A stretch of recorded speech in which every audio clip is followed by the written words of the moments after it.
B, D, and E. Right. So B is actually CFC. Right. So under the Montreal Protocol, we did read on the slide. We did listen to it in the last class that CFCs are actually banned under the Montreal Protocol, right? So B is the right answer. CFCs are right, the first option. The second, halons, D. Okay, why are halons not preferred? It's because they have a very high ODP. Okay, so the Montreal Protocol um, actually requested for a phase out by 1994 in the United States. So this was phased out a very long time ago. Uh, the E, HCFC is also right answer. So B, D, and E is the right answer. So HCFC, um, again, that's also one of the elements that the fire suppression system should not have. This was a direct, direct point that we read on the slides. Now, the fourth question. What are the best design strategies for improving indoor air quality during operations and maintenance of a building? If you choose to A, Sorry to use air filters. Yes, yes, sorry. sorry to interrupt you, madam. So for the third, the correct answer is uh, B, D, and E. Right. All right. Thank you. Okay. The fourth question. What are the best design strategies for improving indoor air quality during operations and maintenance of a building? A, use air filters with high minimum efficiency reporting value, which is MERV ratings. B, orient the building for optimal sun exposure.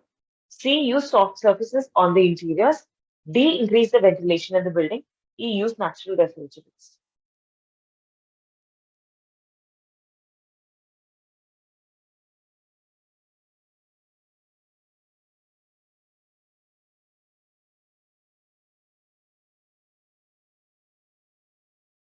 Okay, so I can see an A and D, which is the right answer. Okay, so the MERV rating, okay, this is something that we did not directly discuss in the class, but I was talking about the standard, right? That the ASHRAE, ASHRAE. So under the ASHRAE, there are a lot of ratings that are developed for different, categories. So air filters are usually measured using MERV rating, the full form of which is minimum efficiency reporting value. So ASHRAE has a basic standard, and MERV ratings are actually very helpful when you're trying to compare how efficient one particular air filter is, with respect to another. Okay, so under the MERV rating, I'm just going to tell you a little more about it. So this this is usually rated from 1 to 16. Okay, so 1 is considered to be the least efficient, and 16 is considered to be highly efficient. And this talks about the ability for that particular filter to actually remove particles from the air. Okay? And the particles that they're considering, there's a specific size that's also mentioned in the ASHRAE. So they're talking about 3 to 10 microns in size. So that is the range that they consider, and that is the rating that they usually give. So it talks about the efficiency. So A automatically is a rating that's developed by ASHRAE for comparison, and indoor air quality is helped through this. The other one is B, right? Right. So increasing the ventilation in the building, of course. So when you have enough air exchanges happening, when you have enough outdoor air that goes through the particular building, automatically you're going to have a better indoor air quality. And this is also, when we are trying to if you remember in the first few sessions, I remember mentioning about synergies and trade-offs, right? So um, there are certain features that you pick up, certain elements that you add into your design that actually has multiple points, that actually helps in multiple criterias and areas. On the other hand, there are certain features that act as a conflict. So there are certain features which would earn you a credit in certain categories, but at the same time would actually be not referred under another category. So when we have more ventilation, increasing the ventilation in the building. So if you're using a natural ventilation method, if you're increasing the windows and the amount of air that can come in inside the building, then automatically the mechanical ventilation requirement goes up. Okay, so this would cause a lot more energy usage in the building. So over here, you would have to decide which is your priority. Would you prefer a more better indoor air quality, or would you prefer lesser energy usage by reducing that particular mechanical ventilation load? But over here, the best design strategies would be to use air filters with high minimum efficiency reporting value ratings and to increase the ventilation in the buildings. Okay. Using soft surfaces on the interiors, using natural refrigerants, and oriented the building would not really help with the indoor air quality as much. Now, question number 5. What implies a direct impact on global warming? A. Service life. B. Ozone depleting potential. C. Global warming potential. And D. Refrigerant charge. This is a very direct question, right? So this already we have an answer. The answer is C, the global warming potential. Right. So this is the GWP that we were discussing for all of the refrigerants. Now, question number 6. What standard helps businesses and households compare and select clean renewable energy options? A. Green score, B. Green label, C. Green seal, and D. Green E.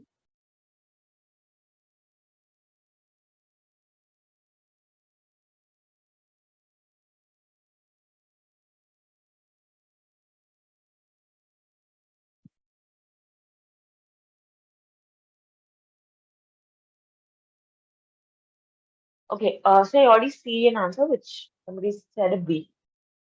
Green label, which would not be the right answer over here. So green E is the right answer under this. Okay, so green E is a standard um, that actually that LEED accepts. Okay, so LEED accepts any renewable energy or a green power source that has been certified as a like under green E. Okay, so this is actually the answer for it. Uh, Now, I just want to bring up another point. Okay, so there are certain points which are direct questions from the classes we discussed or from the slides that we discussed. But there are certain other points which are either something that you derive or something that you understand and try and interpret. Or on the other hand, you can also have questions like this. Say, for example, we do not discuss certain questions directly in the class, but it could be something that appears in one of the handbooks. It could be something that appears repeatedly over the years. Okay, so there are certain questions. You know how we solve practice question papers before an exam, right? So when you solve such questionnaires over and over again, when you attempt the chapter questionnaires or the combined questionnaires in the end, there are certain questions which will be a little out of the syllabus, but they've been repeatedly asked in leave, which is why we've kept them, um, in the practice sets. Right now, this particular set is also a combination and a compilation of all the questions that have appeared in previous leads. Okay, so this is the kind of questions that would come. So about 70 to 80% are direct questions. The remaining 20 is picked up from here and there, which would require a lot of practice in addition. Okay, so going back to the question, I'm going to the question 7. Which of the following is not an example of on-site generated renewable energy? A. Biofuel-based electric system. B. REC. C. Solar. And D. Wind.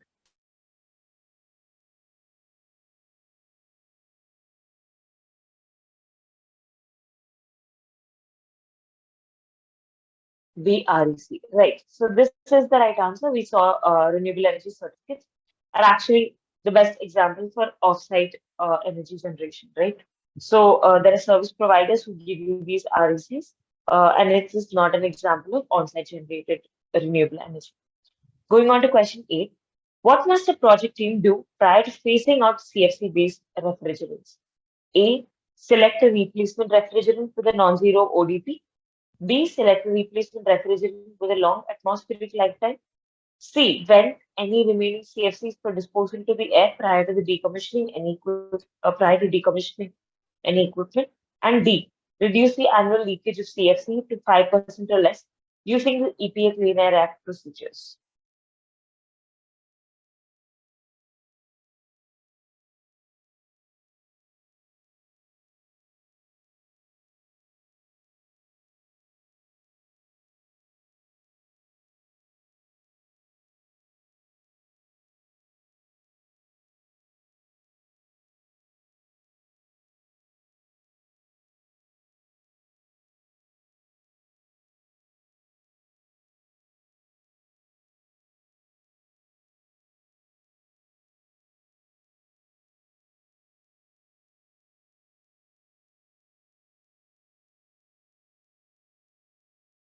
If you're not clear of the answer, just take a guess and try and eliminate whatever wrong answers you can see. If you think an option is not suited to that particular question, try eliminating it and narrow down to the right answer.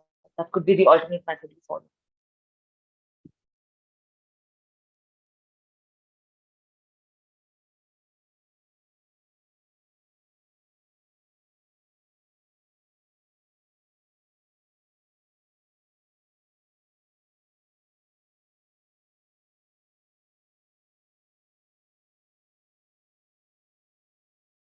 Okay, so I can see two people have given the answer is C, but that would not be the right answer.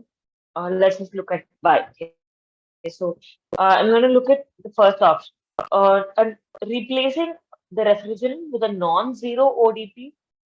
Okay, so that is not something that's preferable because ODP refers to ozone depletion potential, right? So ODP being zero is actually the ideal condition. You would prefer a refrigerant that has zero ODP. So that automatically is not the right answer. We select a replacement refrigerant with a long atmospheric lifetime. Now, we prefer a longer period, okay, and it's going to trap more and more heat, which is what we do not want. So again, B is eliminated. Coming to C, when any remaining CFCs for disposal to the air prior to decommissioning any equipment. Now, if you have CFC in your building, they are looking to, facing it out. Okay, when they say face it out, they do not mean throwing it out of the building. So they're talking about reducing the usage of it. So when you throw it out of the building, you're automatically trying to pollute the air again. You're trying to let out the CFC back into the atmosphere, which will again end up causing global warming and ozone depletion. Okay. So venting the remaining CFCs is not the ideal solution. The fourth one, however, would be the right answer. Reducing the annual leakage of CFCs to 5% or less using EPA Clean Air Act procedures. Okay, so we saw about how CFCs are to be phased out, the ban on it under modular protocol, etc. Right?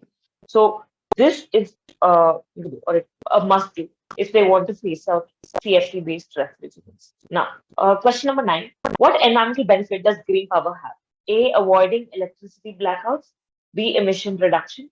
C. Stability of electrical prices. D. Reduced environmental regulation.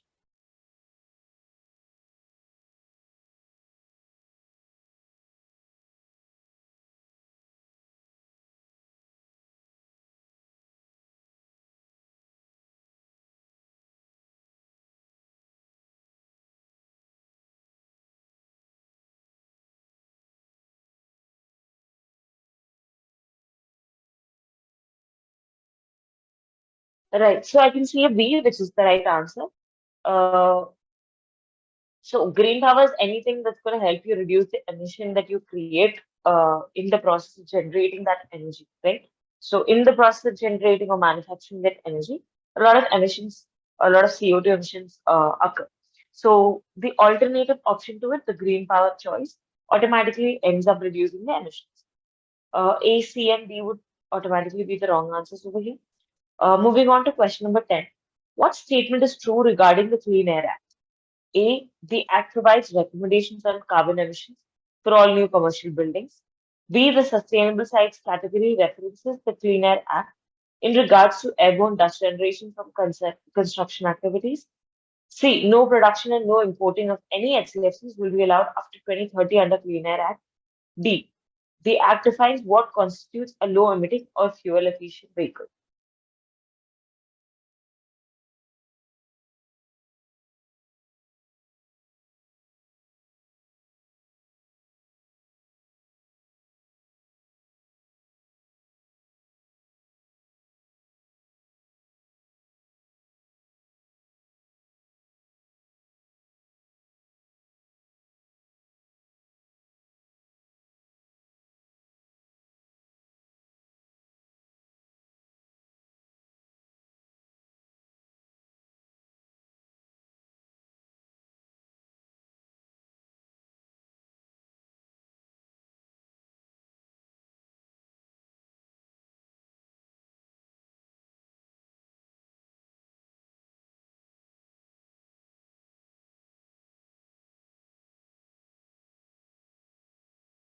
Try and take a guess for the same.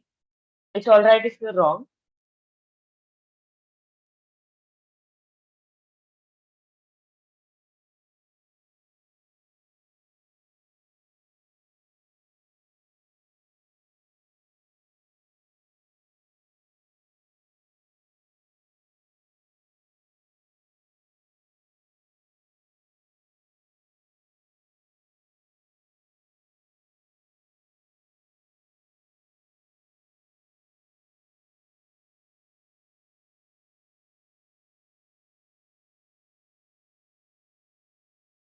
Okay, so I did not see any answer over here. Let me just tell you what it is. The answer is actually C. So no production and no importing of any HCFCs will be allowed after 2030 under the Clean Air Act.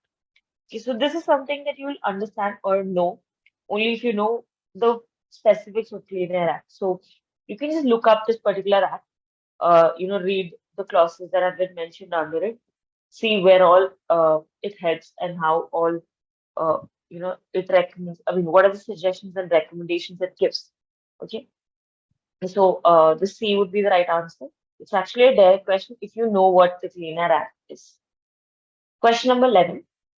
What statement is true regarding HCFCs?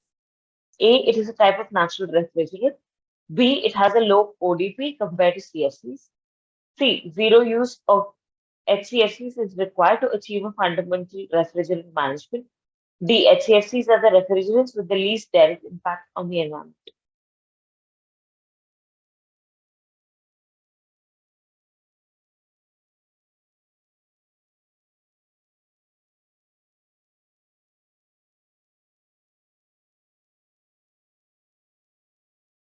Right, so I can say B. We discussed this in the first few questions also. So HCFCs actually have lower ODP when compared to CFCs, right? So that is done. Moving on to question 12. Purchase power must meet which certification standards to qualify as off-site renewable sources of energy for LEED projects? A. Green E, B. Green Label Plus, C. Green Seal, D. Green Label. A. Right. So Green E, which we saw as one question in the earlier page also. So Green E would be the right answer over here. Next, what variables measure a refrigerant's impact on the environment? You have to choose two. A. Ozone depletion potential. B. Global warming period. C. Greenhouse gas lifetime. D. Global warming potential. And E. Life cycle potential.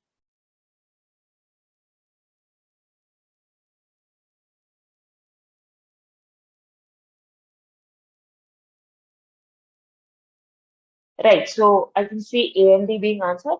And it is a direct question. So we saw some of the ODP and GWP even yesterday, um, which talks about the refrigerant impact on the environment. Right. So A. ODP and D. Global warming potential are the right answers. Question number 14. The practice of placing windows or other transparent media and reflective surfaces so that during the day natural light provides effective internal illumination is referred to as A. Natural ventilation, B. Lighting power density, C. Daylighting, D. Passive ventilation. So this is a definition, it's a direct question. I can already see a C, which is the right answer, daylighting. So this is a statement that basically defines the term daylight. Question number 15. Which of the following is not a type of biofuel? A. Soybean oil, B. Vegetable oil, C. Wood chips, D. Geothermal.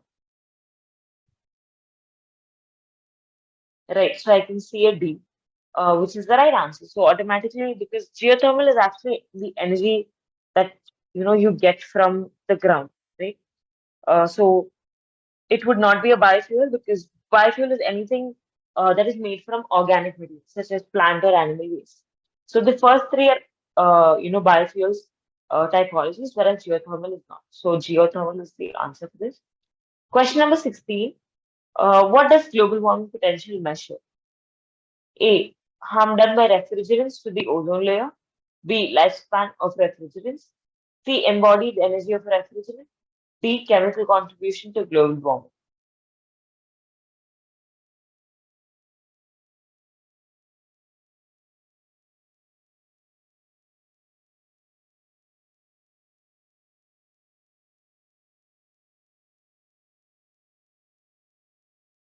Right. So I can say D, which is the right answer. So chemical contribution to global warming.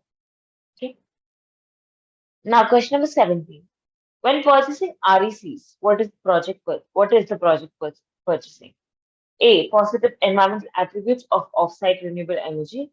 B. On-site renewable energy. C. Electricity. D. Carbon offsets.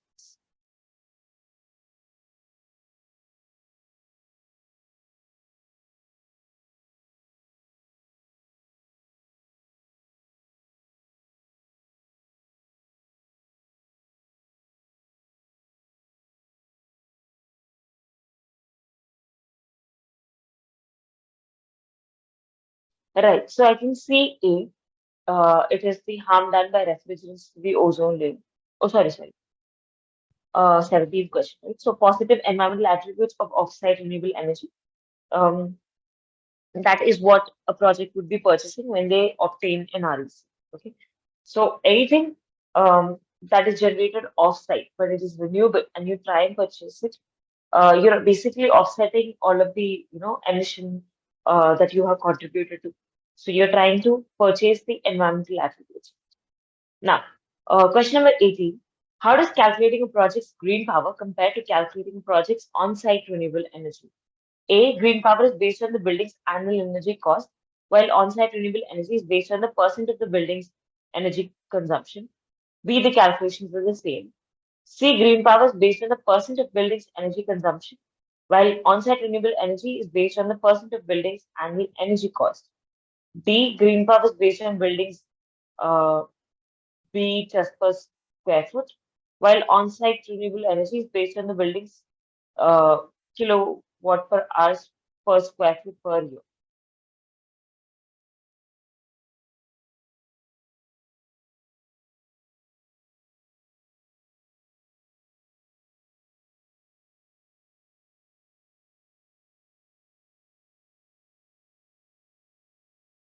Right, so I can already see an A. Green power is based on the building's annual energy cost, while on-site renewable energy is based on the percentage of building's energy consumption. Um, that would actually not be the right answer. So C is the right answer. Okay, so green power is based on the percent of building's energy consumption, or while on-site renewable energy is based on the percent of the building's annual energy cost.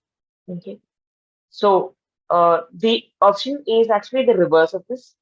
So you've somewhere you are on the right track, which is exchanged the understanding. Okay. Question number 19. What is the root cause of global climate change? A. Greenhouse gases. B. Topsoil loss. C. Ozone depletion. D. Use of herbicides.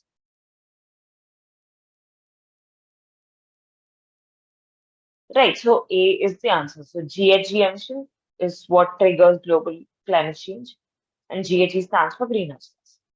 Question number 20. What credit category is given the highest rating?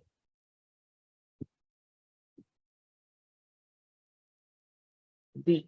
Right. So energy atmosphere, I did mention to you, has the highest rating. This could also come up as a question, just like how we saw it now. All right. Do we have any doubts with respect to these 20 questions?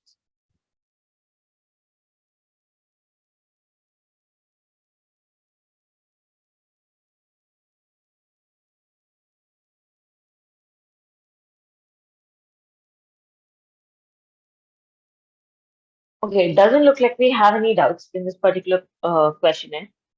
In case you do, please let me know. You can type it in the chat box or you can unmute and ask, whichever suits you. Um, so we're actually done with energy and atmosphere. Okay,